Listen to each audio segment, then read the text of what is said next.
All right, let's talk about the big elephant in the room right now. I'm wearing a baseball hat. It's stupid, but my hair is such a mess, I've got no choice. Sorry, it won't happen again. So today I want to talk a little bit about the TV show The Bear and how I think it might be interesting to your studio practice. Let's give it a shot.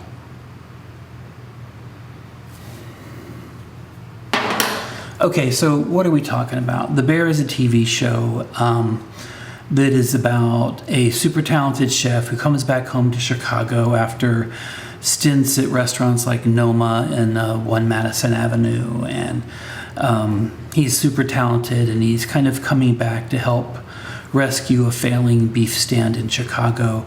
Evidently, as a chef, you develop really great abs and you become a really good looking guy. That's at least what I've learned from this show.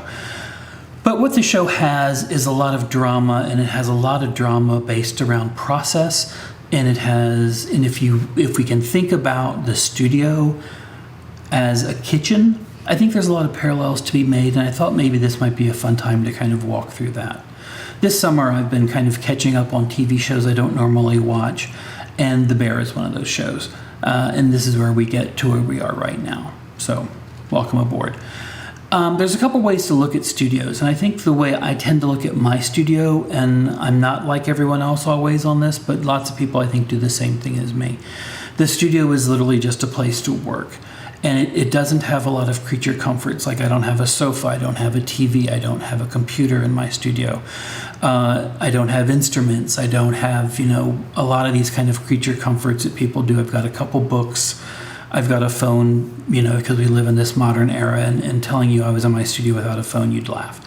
But, I've tried to strip out as much of the outside world in my studio so I can be truly focused in doing what I'm doing in the studio. And as a result, while it's just you and the artwork you're making, that can be really, really great. But there are also times that it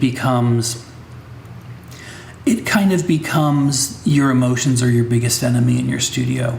And those are emotions you tend to pile on yourself, which makes them even more dangerous. So while in your art studio, you may not be like banging pots and pans and calling people names and kind of intimidating them, and then you kind of solve everything by screaming at each other, and the work all around you comes to a halt.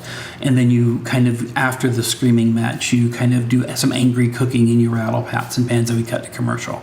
That doesn't happen in a studio. Clearly it doesn't. But here's what does happen in the studio.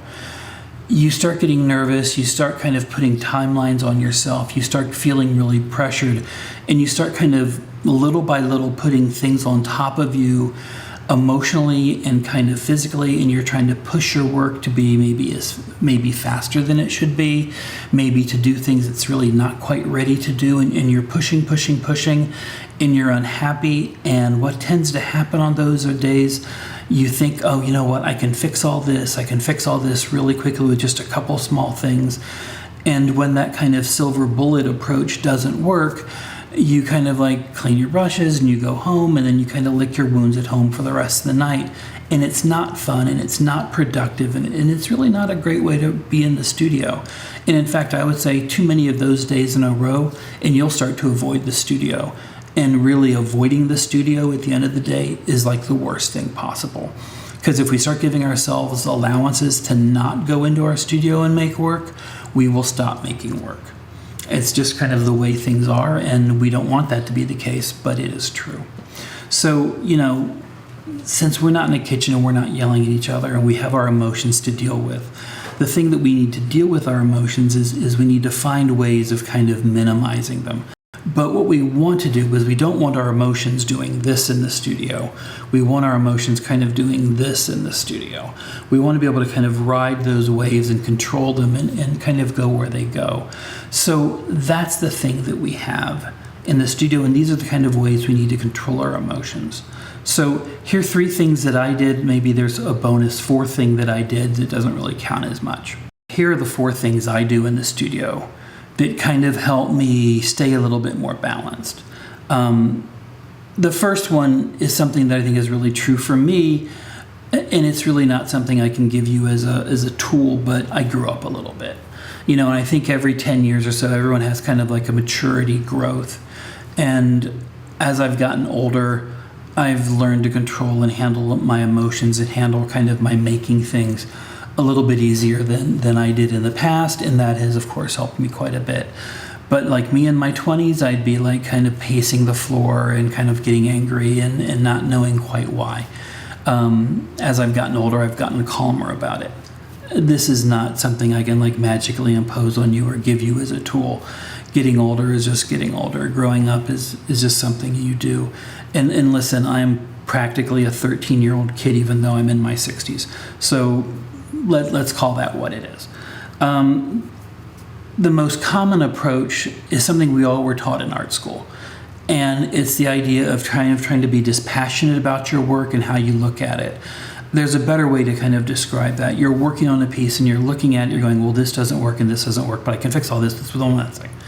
And so as you're telling yourself that, maybe it's time for you to kind of pause for a second and kind of take a step out of your body and try to see the whole picture for everything that's in front of you.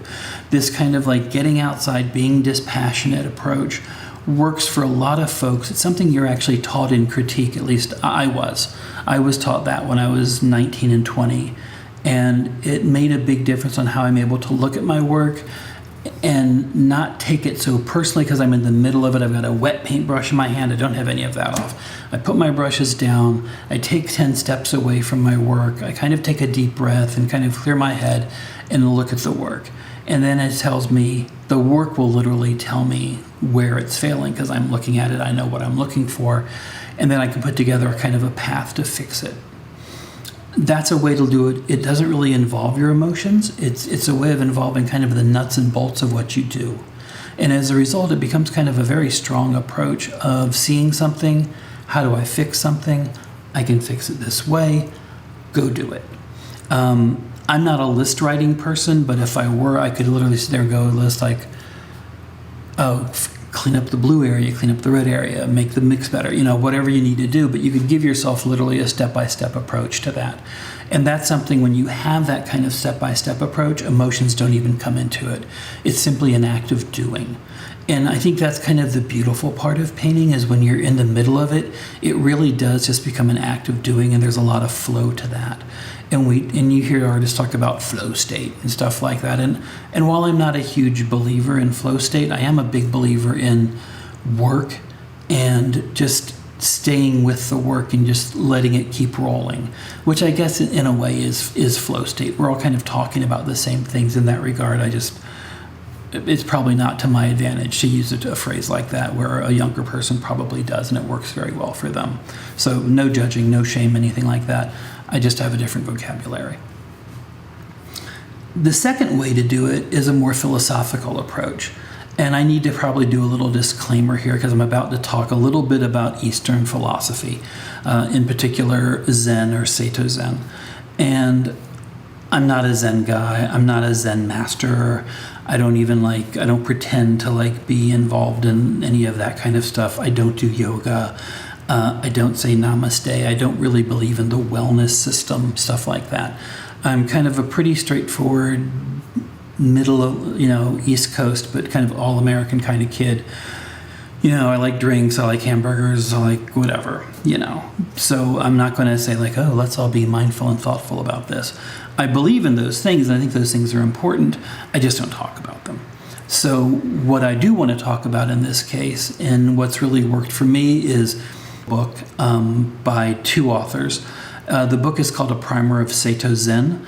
It is explanations and theories about the writings of a philosopher named Dojin.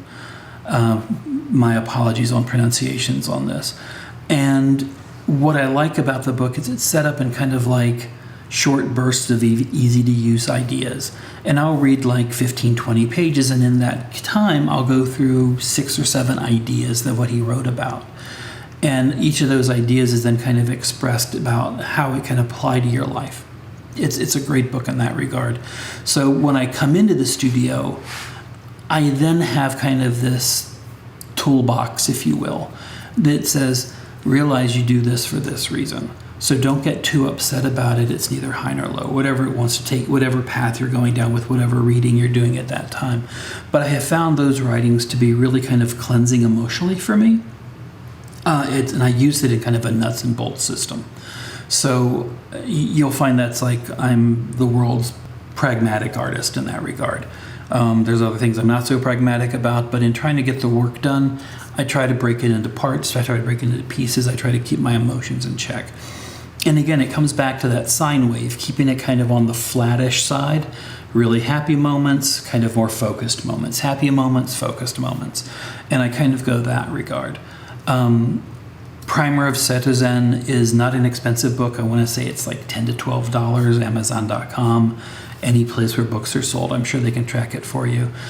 And then third, the third thing I do, I learned from my father, and I've kind of briefly mentioned it already, but when I was pitching in Little League and having a bad part of an inning, my father would just sit there and go, take a deep breath, shrug your shoulders, and start over again.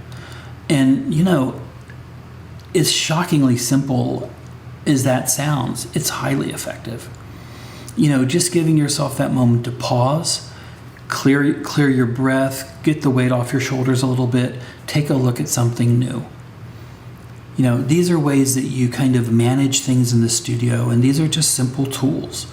And really, the fact of the matter is we work in studios, we make objects that are mostly very sophisticated for audiences that have sophisticated tastes. But what we have to do to make these things sophisticated or make these things to our desires is we need to be able to go in there and do the nuts and bolts work.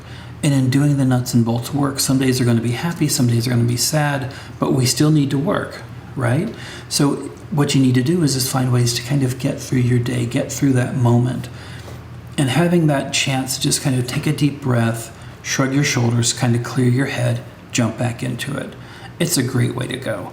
Some people say, I need a coffee break. I need 15 minutes. I need 20 minutes. You probably don't. You probably need about 35 to 40 seconds. And believe me, I love coffee and I drink as much of it as anyone. But it's these are these kind of small tools that kind of help keep your emotions in check, that kind of help you become a better artist. And I think they're really valid and really worth using.